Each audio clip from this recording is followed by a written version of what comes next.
જ્યારે ગોલ્ડ ભાવમાં વધારો અને શેર માર્કેટમાં કડાકો જોવા મળ્યો, યુદ્ધ વચ્ચે લોકો વધુ રોકાણ ગોલ્ડમાં કરતા હોય છે અને શેર માર્કેટમાંથી લોકો પોતાનું રોકાણ ઓછું કરતા હોવાથી આ સ્થિતિ સર્જાતી હોય છે। હજુ પણ યુદ્ધ ચાલશે તો ગોલ્ડના ભાવમાં વધારો થવાની સંભાવના, શેર માર્કેટને લોકોમાં ચિંતા જોવા મળી છે। Nainesh Pachchigar, Gujarat state president IBJ। Market ઉપર યુદ્ધની પરિસ્થિતિ વચ્ચે કેવો ઉથલપાથલ જોવા મળી શકે? આ યુદ્ધની પરિસ્થિતિ નિર્માણ થઈ છે અને જ્યારે યુદ્ધ શરૂ થઈ ચૂક્યું છે ત્યારે એની સીધી અસર બુલિયન બજાર અને શેર બજાર પર જોવા મળી રહી છે। આજે જ્યારે શેર બજાર પણ જ્યારે શરૂ થયું ત્યારે 900 પોઈન્ટનો કડાકો જોવા મળ્યો અને એની સીધી અસર બુલિયન બજાર પર પણ જોવા મળી અને બુલિયન બજાર ગઈકાલથી જ એની મૂવમેન્ટો આપવાનું। આ વિષય ઉપર વધુ માહિતી માટે અમારી સાથે જોડાઈ જશે જ્યારે ડાયમંડના ચેરમેન દિનેશ નાવડિયા સાથે વાતચીત કરીશું। શું છે દિનેશભાઈ, અત્યારે શું હાલ સામે આવી રહ્યું છે કે જ્યારે બે દેશો વચ્ચે અત્યારે હાલ યુદ્ધ જેવી સ્થિતિ સર્જાઈ છે અને તે યુદ્ધની સ્થિતિમાં અત્યારે હાલ જે ધંધા રોજગારો ઉપર પણ અસર પડી રહી છે, શું માનવું છે આપનું દિનેશ?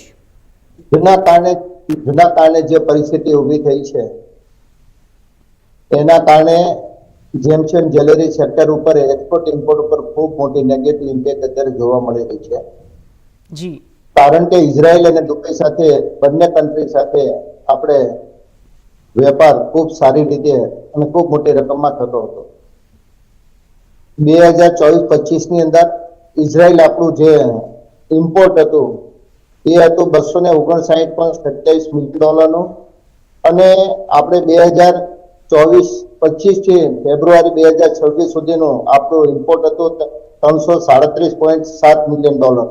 એટલે ગ્રોથ ઇમ્પોર્ટમાં અને એક્સપોર્ટની જો પણ આપણે વાત કરીએ તો 2024-25 ની અંદર આપણું એક્સપોર્ટ હતું $548.27 મિલિયન અને 2025 એપ્રિલ થી 2026 ફેબ્રુઆરી સુધીમાં $514 મિલિયન નું હતું।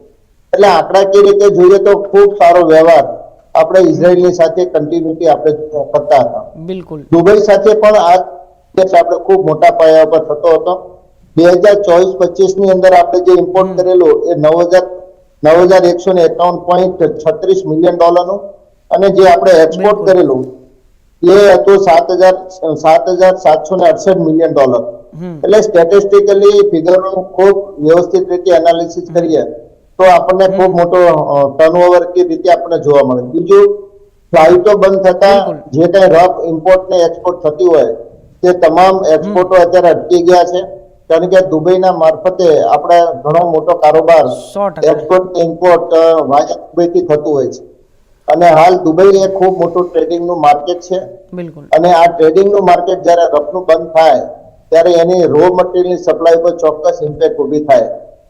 આ યુદ્ધ લાંબો સમય ચાલશે તો ચોક્કસ જેમ્સ એન્ડ જ્વેલરી સેક્ટર એટલે કટ એન્ડ ડાયમંડ ઇન્ડસ્ટ્રીની અંદર ચિંતાનો માહોલ ફેલાશે અને અમે આશા રાખીએ છીએ કે આ યુદ્ધ લાંબુ ન ચાલે અને ફરી પાછું ઇન્ટરનેશનલ એરપોર્ટ ઇઝરાયલ હોય કે દુબઈ હોય ફરી ધમધમતા થાય અને આ વેપારની અંદર પાછી જે એક રોનક આવી છે ટેરિફના થોડા પોઝિટિવ રિસ્પોન્સ પછી અમેરિકાના એ ફરી આ રોનક જોવા મળે એવી અપેક્ષા સાથે લોકો અત્યારે રાહ જોઈ રહ્યા છે। જી દિનેશભાઈ, અત્યારે જે આ જે માહોલ છે તેના કારણે ચલો આ તો ગોલ્ડ અને ડાયમંડ ઉપર પણ અસર પડી રહી છે પરંતુ ક્યાંક ને ક્યાંક શેર બજારમાં પણ આની અત્યારે અસર જોવા મળી રહી છે। આપના મતે શું વિચારવું છે કે સૌથી વધુ જે સુરતની અંદર જે ડાયમંડ ફેક્ટરીઓ છે તેના ઉપર અસર વધુ પડી રહી છે? મેઇન તો શેર બજાર ને ગોલ્ડના રિલેટેડ ઘણી વસ્તુ હોય છે જી, કારણ કે શેર બજાર તૂટવાનું પાછળનું કારણ મેઇન એ છે કે લોકોનું અત્યારે આવા યુદ્ધના વાતાવરણની અંદર લોકો શેરના માર્કેટમાંથી રોકાણ પાછું ખેંચી અને ગોલ્ડમાં રોકતા હોય છે પરંતુ આના ડાયમંડ રિલેટેડ આપણે વાત કરીએ તો શેર માર્કેટ તૂટે કે પ્લસ જાય એમાં હું માનતો નથી કે જેમ્સ એન્ડ જ્વેલરી સેક્ટર ઉપર ખૂબ મોટી અસર પડે પણ ચોક્કસ એમાં જે ગોલ્ડ ઉપયોગમાં લેવામાં આવે છે ડાયમંડ જ્વેલરીના મેન્યુફેક્ચરિંગ માટે ચાંદીનો ઉપયોગ કરવામાં આવે છે એના ભાવ વધવાના કારણે આપણે એક્સપોર્ટ ઉપર એની નેગેટિવ ઇમ્પેક્ટ ચોક્કસ ઊભી થાય।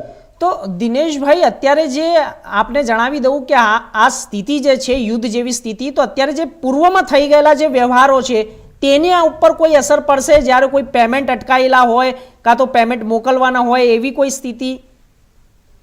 હજી bank system online bank system છે એટલે એમાં બહુ મોટા પ્રોબ્લેમો ક્રિએટ ન થાય, કારણ કે એમાં કોઈ પૈસાનું ટ્રાન્ઝેક્શન બેંકના મારફતે થતું હોય છે. પરંતુ ચોક્કસ કે જે ગોલ્ડના જૂના ભાવે તમે ઓર્ડરો લીધા હોય, ચાંદીના જૂના ભાવે ઓર્ડરો લીધા હોય અને અત્યારે ચાંદીની પ્રાઇસ કે ગોલ્ડની પ્રાઇસો વધી જાય તો એના કારણે ચોક્કસ ધંધાકીય રીતે પ્રોબ્લેમો ક્રિએટ થાય. જી જી ચોક્કસથી દિનેશભાઈ, આપનો ખૂબ ખૂબ આભાર માહિતી આપવા માટે. Thank you, thank you. તો આપે જોયું કે જ્યારે હાલ યુદ્ધને લઈને સ્થિતિ વણસી રહી છે,